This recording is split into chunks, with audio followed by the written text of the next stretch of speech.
Բարև ձեզ, ձեր հետ եմ կրկին ես բուժքույր Անահիտը։ Այսօր խոսենք մեր ոտքերի առողջության մասին, այն մասին, ինչն ուղղակիորեն ազդում է ընդհանուր ինքնազգացողության, քայլվածքի, տրամադրության եւ նույնիսկ ներքին օրգանների աշխատանքի վրա, եւ կարծես թե խոսքը գնալու է ընդհանրապես կրունկների մասին։ Բայց միշտ ապեք թերագնահատել ոտնաթաթի այս հատվածը։ Կրունկների վիճակը կարող է պատմել ձեր ապրելակերպի, մաշկի առողջության, անոթների վիճակի, իսկ երբեմն նաև ներքին օրգանների խնդիրների մասին։ Այսօր կիսվելու եմ 3 պարզ եւ հասանելի միջոցներով, որոնք կօգնեն պահպանել կրունկները լավ վիճակում, կնվազեցնեն չորությունը, հոգնածությունը, այտուցները եւ նույնիսկ կբարելավեն արյան շրջանառությունը ամբողջ մարմնում։ Այս մեթոդները ժամանակին փորձարկված են, դրանք էժան են եւ հարմար են տարեցների մեծամասնության համար, բայց անպայման դիտեք մինչեւ վերջ, քանի որ երրորդ միջոցը, որի մասին կպատմեմ, իսկապես կզարմացնի ձեզ եւ արդյունք կտա արդեն առաջին կիրառությունից հետո։ Իսկ մինչ այդ փոքրիկ խնդրանք, աջակցեք ալիքին բաժանորդագրվելով, լայք դնելով եւ մեկնաբանություններում գրելով,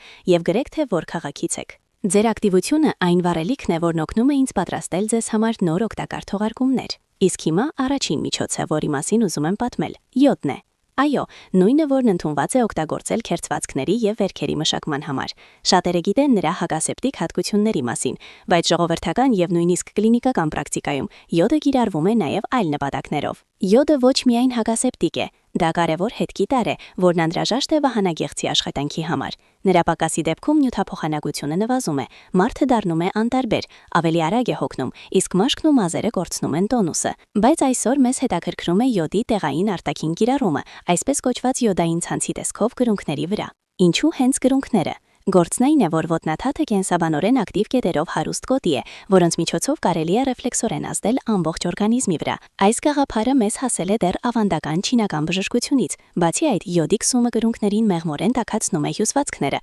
բարելավում է արյան հոսքը մանր մազանոթներում, ինչը նպաստում է այտուցների, հոգնածության վերացմանը եւ արագացնում է վերականգնումը բեռնվածությունից հետո։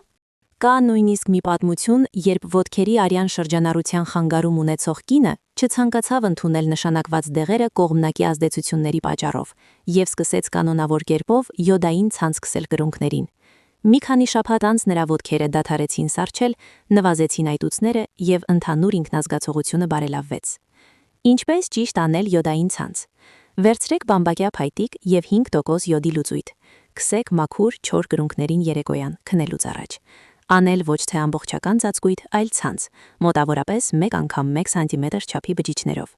Ավելի մանր ցանցը կարող է առաջացնել գրգռում, իսկ չափից մեծը քիչ արդյունավետ կլինի։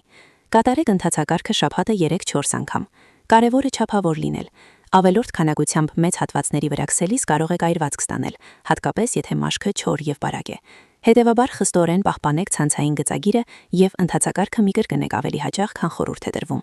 Արդյունքը կնկատեք արդեն մի քանի օր հետո։ Ոտքերը կդառնան ավելի տաք, կնվազի հոգնածության զգացումը, իսկ առավոտյան կրունկների մաշկը կլինի ավելի փափուկ։ Կանոնավոր կիրառման դեպքում դա կօգնի նորմալացնել արյան հոսքը, վերացնել այտուցը եւ բարելավել ոտքերի ընդհանուր վիճակը։ Եվ եւս մեկ բան։ Յոդային ցանցը ոչ միայն մաշկի խնամք է, իմ բազմաթիվ հիվանդների համար այն դարձել է քնելուց առաջ հանգստանալու յուրահատուկ ռիտուալ։ Մի քանի րոպե հանգիստ խնամք ոտքերի համար եւ օրգանիզմն արդեն ստանում է հանգստի ազդանշան։ Եթե երբևէ փորձել եք յոդային ցանց կրունկների վրա եւ այն օգնել է ձեզ, մեկնաբանություններում գրեք յոդ, իսկ եթե երբեք չեք փորձել եւ առայժմ չեք պատրաստվում, գրեք բառը բաց կթողնեմ։ Սա կօգնի հասկանալ, թե որքանով եք հետաքրքրված նման ժողովրդական եւ հասանելի մեթոդներով։ Իսկ հաջորդ թիվ կխոսենք երկրորդ միջոցի մասին, որը հատկապես օգտակար է, եթե կրունկները չոր են, ճակճիկված եւ անհարմարություն են առաջացնում քայլելիս։ Այն մեղմորեն բուժում է մաշկը, վերադարձնում է առաձեկականությունը եւ թույլ է տալիս նորից քայլել առանց ցավի։ Եվ ինչը կարևոր է, պատրաստվում է ընդամենը մի քանի րոպեում հասանելի բաղադրիչներից։ Եթե նկատել եք, որ կրունկները չորացել են եւ երբեմն ճաքում են, ապա գիտեք, թե որքան թահաճ է դա։ Սկզբում դա թվում է պարզապես կոսմետիկ խնդիր։ Մաշկը կոպտանում է, կարճում է գուլպաներից, փչացնում է տեսքը, բայց ժամանակի ընթացքում ճաքերը խորանում են, հայտնվում է ցավը եւ յուրաքանչյուր քայլը հիշեցնում է, որ պետք է շտապ ինչ-որ բան փոխել։ Հատկապես դժվար է դա տարեց տարիքում, երբ ապակինումը դանդաղ է ընթանում, իսկ մաշկը վատ է վերականգնվում։ Նման դեպքերում ես հաճախ խորհուրդ եմ տալիս իմ հիվանդներին պարզ, բայց շատ արդյունավետ միջոց՝ գլիցերինի եւ քացախի խառնուրդ։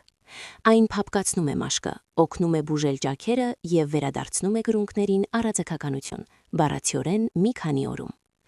Գլիցերինը խոնավեցնող է, որը գրավում է խոնավությունը դեպի մաշկը եւ պահպանում է այն։ Այն խորապես ներթափանցում է վերին շերտեր, դարձնելով դրանք ավելի փափուկ եւ առաձեկական։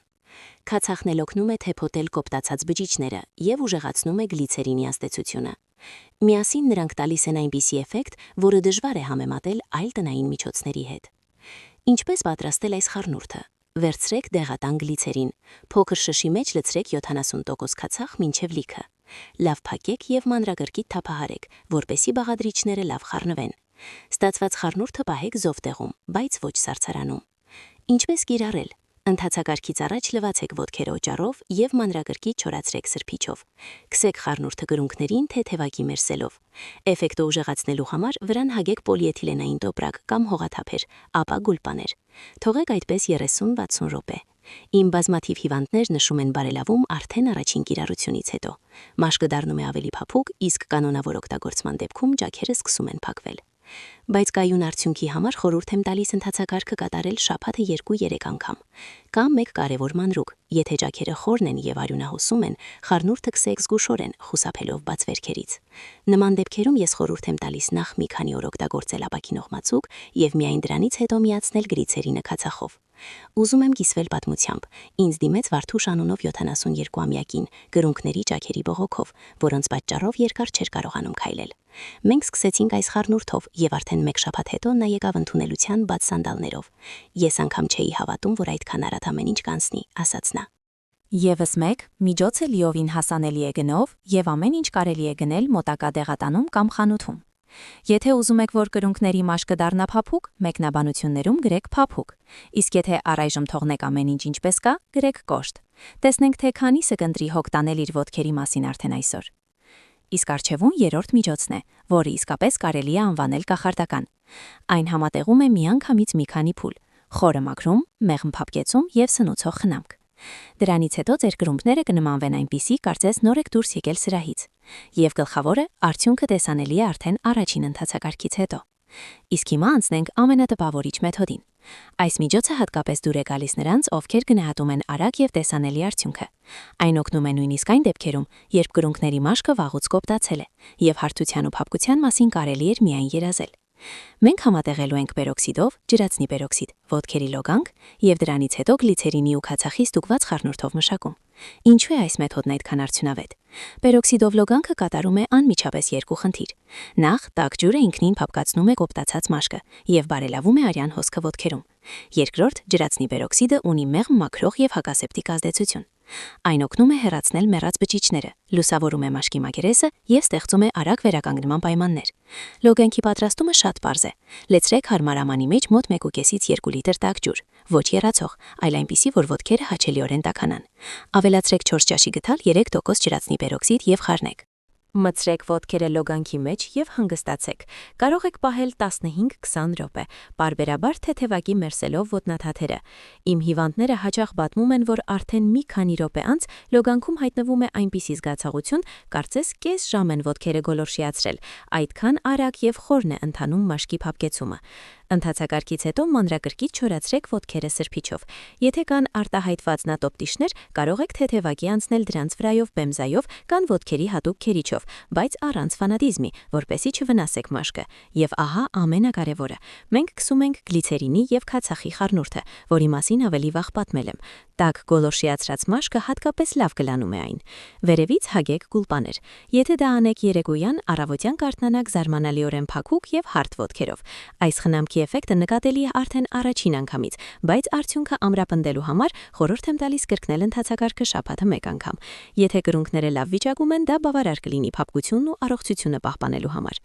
Ուզում եմ բերել օրինակ։ Իմ մի հիվանդուհի Աննա, 69 տարեկան, տարապում էր կոպտացած մաշկից եւ նատոպտիչներից, որոնք անընդհատ վերադառնում էին։ Սրահային ընթացակարգերը կարճաժամկետ էֆեկտ էին տալիս, իսկ մի քանի շաբաթ հետո ամեն ինչ վերադառնում էր։ Մենք որոշեցինք փորձել այս համալիրը՝ պերոքսիդով լոգանք եւ հետագա խնամք խառնուրդով։ Առաջին կիրառությունից հետո նա ասաց. «Ես կարծես օտար ոտքեր եմ ստացել»։ Իսկ մեկ ամիս կանոնավոր խնամքից հետո նրա կրունկները ավելի լավ էին թվում, քան երիտեսարդության տարիներին։ Այս մեթոդը հարմար է մարդկանց մեծամասնության համար, բայց ես միշտ հիշեցնում եմ, եթե ունեք շաքարային դիաբետ, արտահայտված անոթային խնդիրներ կամ բաց վերքեր, ցանկացած տաք լոգանք եւ ագրեսիվ թեփոտում պետք է համաձայնեցնել բժշկի հետ։ Ընկերներ, մենք քննարկեցինք 3 հասանելի, անվտանգ եւ արդյունավետ եղանակներ կրունկների խնամքի համար՝ յոթային ցանցը արյան շրջանառության բարելավման համար համար, գլիցերինի եւ քացախի խառնուրդը ճաքերի բուժման համար եւ խորը մաքրում ջրածնի պերօքսիդով լոգանքի միջոցով։ Յուրաքանչյուրն իր ձևով արդյունավետ է, իսկ համալիրում նրանք կարող են կերպարանափոխել ձեր ոտքերը, վերադարձնել թեթև քայլվածք եւ շարժման ուրախություն։ Թող ոտքերի խնամքը դառնա ձեզ համար նույնքան բնական սովորություն, որքան առավոտյան լվացումը։ Հավատացեք, ձեր մարմինը շնորհակալությամբ կպատասխանի ձեզ։ Բաժանորդագրվեք ալիքին, դրեք լայք այս տեսանյութին եւ անպայման կիսվեք ձեր ստուգված մեթոդներով մեկնաբանություններում։ Միասին կհավաքենք ժողովրդական եւ բժշկական միջոցների ամբողջ գանձարան, որոնք կօգնեն յուրաքանչյուրին ավելի լավ զգալ։